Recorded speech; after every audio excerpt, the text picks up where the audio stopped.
The buzzing noise is a characteristic sound produced during the operation of ultrasonic cavitation machines. The high-pitched noise during ultrasonic cavitation fat reduction devices is caused when ultrasound waves used to break down fat cells create vapor bubbles, and the collapse of these bubbles produces the noise. However, it should not cause harm to your hearing when used as directed.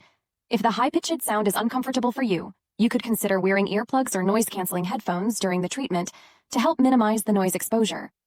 If you're experiencing persistent tinnitus or any other ear-related symptoms after using an ultrasonic cavitation device, it's important to consult with a healthcare provider for a proper diagnosis and treatment recommendations.